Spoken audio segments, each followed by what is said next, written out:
Hey, what's up, Reefers? Good old tank updates. So I am about to head over to Taiwan for a week and a half, and as you know, every time before my trip, I usually like to do a pretty complete tank update to kind of keep track of how things are doing and what changes after the trip, because I won't be touching the tank at all for about 2 weeks. So this gives a chance for things to kind of settle in and do its thing, because the less I stick my hand into a tank, I realize the more successful the tank is. So a lot has really happened for the 45 gallon. The big thing is that I fudged up. If you have been following me on Instagram, you know that there was a huge salinity swing, I think mid last week. So what happened is that I got the the probe back here, and unknowingly there's some algae and some probably Caroline algae actually that started growing on the salinity probe. So the problem is that when I was looking at the salinity, it was registering really low. Normally we want to hit 35, that's around natural seawater level, but it was showing 25. So being the newbie that I was, I did not think to double check it. So I added some salts into the ATO container, thinking that this is going to raise the salinity over time, which it did. Over the course of about a week or so, the salinity slowly raised. And the weird thing is that even though I know it's raising, but in the app, when I was checking the salinity, it's not really raising that much. I was like, what's going on? So about a week later, when the container is almost empty, I double checked the salinity of the tank with the first a swing mount hydrometer and then the refractometer, and I discovered that, holy crap, the salinity was sitting at around 42. And I double checked it, triple checked it, and sure enough. So what I ended up doing is that I pulled the probe out, I wiped it down with a paper towel and put it back in, and sure enough, the reading was correct. It was sitting at 42, which is super, super high. So chalk this up to being inexperienced, okay, and being lazy. I should have double checked. So knowing this, I kind of freaked out, man. So I freaked out, and then I started thinking, okay, how can I fix this? So what I ended up doing is that I siphoned out water from the tank, and then I refilled it with our DI water, thinking I'll slowly lower the salinity.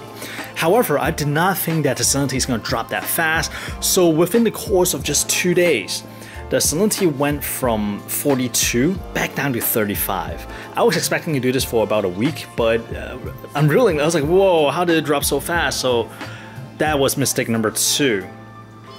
So for about a week or so, everything is, well, not everything. Certain things are looking really sad.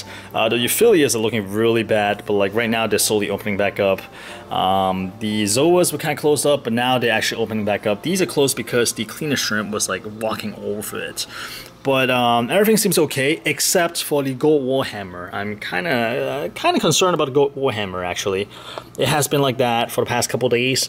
It did not show sign of disintegrating, but it just has not been happy at all. And this is the most it has ever receded in my tank, so this makes me a little nervous. However, seeing the frog spawn bouncing back gives me hope, because it was looking pretty bad for the last couple days. And this also kind of answers a lot of questions, because the green finger ladder was looking really sad. The pink one looks okay for whatever reason when the salinity was high, but now it's finally opening back up because salinity is once again finally back under control.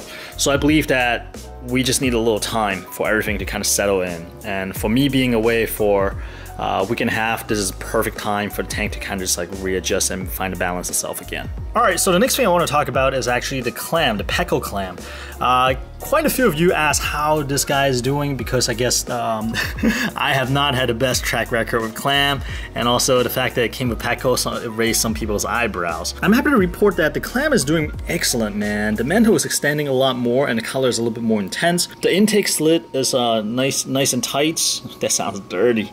And the weird thing about this clam is that it does not really have a, there's a siphon that goes out, the exhale tube or whatever it's called. This one doesn't really have one, or the one is, or at least it did not have one. I see one is slowly showing up now, which is cool, I guess. So in the past, I've kept Derisa clams before, and they're a lot smaller. They're around probably 2.5, 3 inches. The largest one I got is about 3.5 inches. And I realized I did not feed them enough. So even though this one is large enough to really just get all the energy from photosynthesis, but I'm vowed to not make the same mistake again. So I have been dropping the phytoplankton from Reef Nutrition into this tank maybe twice. I'll say maybe like twice a week. In fact, I've been dropping a lot of Reef Nutrition product into this tank. As you recall, I won a nice collection of the Reef Nutrition products from Reef Club meeting, maybe like, I think like 6 months ago. It's like half a year ago now, and I've just been using it. And recently I've been using it even more because I know I want to sustain the clam, and it seems to be working. I mean, it looks really happy. And the fact that Andro next to the clam has really benefited as well, because in the last month or so I have just been dosing the tank for all kinds of different food. This includes like media food like the mysis and the Arctic pods. So I saw that they've been capturing food and they've been opening and they're not receding. Even when the polyps are closed, they look really full, so I think they are okay. So the challenge is really going to come when I'm in Taiwan for the next 2 weeks, and I just asked Miss Average Reefer to feed fish flakes. So they're going to go for about 2 weeks without specialized food, so we'll see how they do. And over here, that's actually something I need to address. This is a frack of zoas that Telegram gave me. I think they're supposed to be something pretty special. Sour apple or something like that. Unfortunately, the frack rack, at least in the back, is kind of being overrun by green star polyp. So I need to kind of scrape the green star polyp off the rack as well as off that plug to save them. And as you see right there, that bird nest right there, the top part is all bleached out. It's because this was over here before and the frog spawn was stinging it. So I'm definitely running out of room back here. But really, one really cool thing about this little section is that, check this out. There's gorgonian growing off the back glass, and it's actually branching. So it's looking really good, and all the zoa is actually growing off the rack, which is kind of cool, but it also makes it a little bit tough to get them off the rack because they're all kind of connected now. And sliding over here, we got my favorite SPS, the Monty cap. I just kind of dropped that piece right there, and it's actually starting to grow downwards and crusting onto this rock. And this piece, I wasn't holding much hope because it's so close to the rose purple anemone, and as you can see, it's already like stung and bleached out right here. But it was able to kind of just like forge its own path and started growing on this side, which is cool. And speaking of Monty back there, that piece is continuing to do well. I think I have the highest hope for that piece and this piece right here.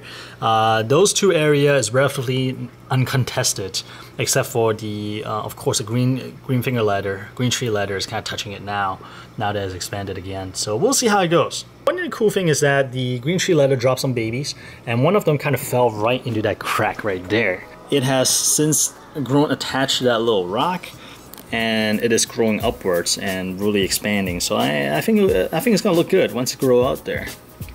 And sliding across, we got the Black Widow bubble-tip anemone that kind of went. It used to be over there. It somehow found its way over here, and it's actually in a pretty nice position. Yeah, so I'm hoping that it's gonna stay there long term. It has been there for about 2 weeks already, so fingers crossed. Rose bubble-tip anemone continues to get larger, which looks nice, and the rainbow is actually getting a little bit larger as well. But in terms of color, it's not quite there. It's kind of like a faded pink, and I see some green hue coming in. I mean, it looks nice, but then it doesn't have the impact. So when I get a chance, I'll probably try to remove it from the rock work and give it away or trade it away something, and we'll see. I don't really have a great track record of removing bubble-tip anemone off rock, so we'll see how this round goes. And another really cool thing about this tank is actually, oh man, I don't think I caught it, but you see all this little Christmas tree worm just kind of like ducking in when the camera moves. These guys are super sensitive. As soon as I go near the tank, I don't know how I can tell, not anymore. They just kind of like, they just all go into hiding. But it is doing well, and the coral that they live in, the Potius, I'm not sure how to pronounce it, Potius? It's turning green. It's turning a bright green. When it came to me, it was a tan color. That wasn't too attractive, but it has since taken on a green color, which is super cool. Another cool thing is that the tiger sand conch has reappeared. It went into hiding for the longest time, but recently it reappeared again. So I guess it was done with his hibernation. And you may have spotted this already. This is the Bali Mini Max Carpet Anemone that's just kind of roaming around in the back. It was back there, it was actually up here before, and then it somehow moved all the way down here. It actually split. The other piece is right there on the red mackerel. is kind of hard to see. So that piece would be really easy to remove, but I don't really have a good place for it, so I'm just kind of let it do its thing. And since we're back here, the orange Monty, those are the red ones. This is the orange one. The orange Monty is finally expanding onto the back wall and then started plating out, which is going to be super cool. And check this out, there's the bicolor blend. He's checking me out. I'm like, what are you doing? And the Garnipora I picked up from Reef it's doing well. Ideally, I would put in more in the flow and higher light, but I just don't have room here at the moment. So we'll figure some other place out. One thing I'm really excited about is actually the Dragon Breath. The Dragon Breath Meko for once is actually doing really well for me. It was kind of competing with the grape algae. The grape algae was like taking up half the refugium. So I pulled them out. I pulled all the grape algae out, and the Dragon Breath just started taking off. I think they were like really fighting for resources. Now, one interesting thing that happened is that as soon as I pulled out half of the, well, more than half of the grape algae, I started getting a film layer of algae around the glass, and I noticed that some of the zoas started not doing too well. It's like kind of like, yeah, you know, and that's when I know that, okay, I took out all these nutrient exports. I need to put something back in to help. And that's why I have the media reactor, the tiny little Minimax media reactor from Innovative Marine. So I put some GFO back in, and within 2 or 3 days, things started looking up again. So there is something about pulling too much macroalgae at once. I think, yeah, I think in the future I may do smaller pruning and just maybe do it more frequently, but don't pull as much out at once. And I just realized, what the heck?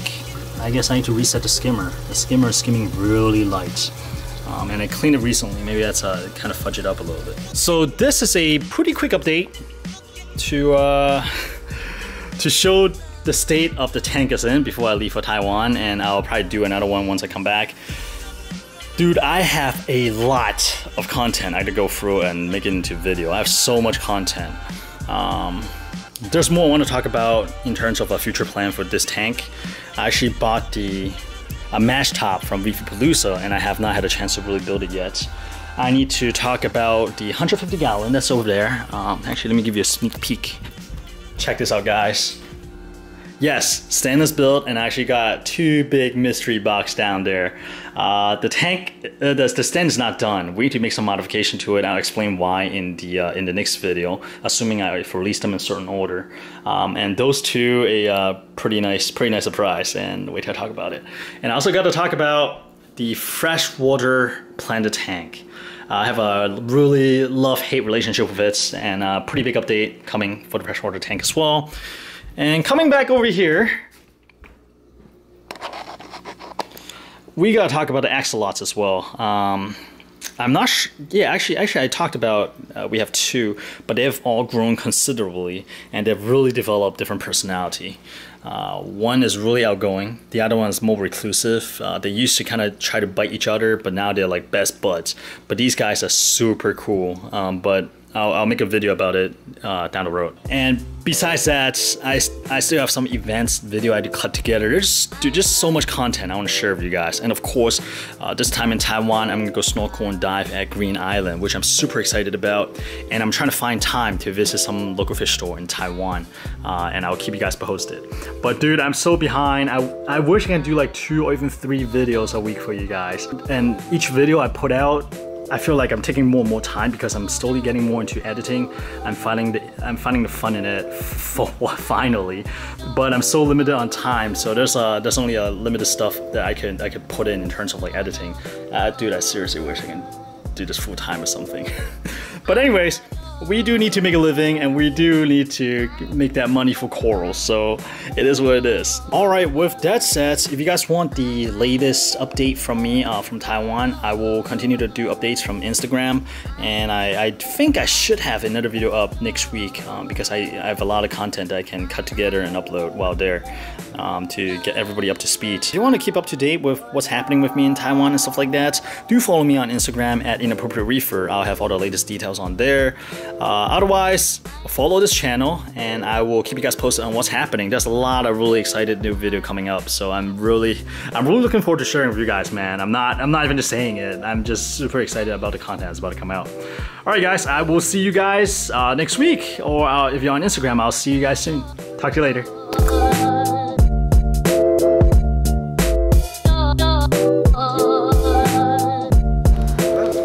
Is that fun?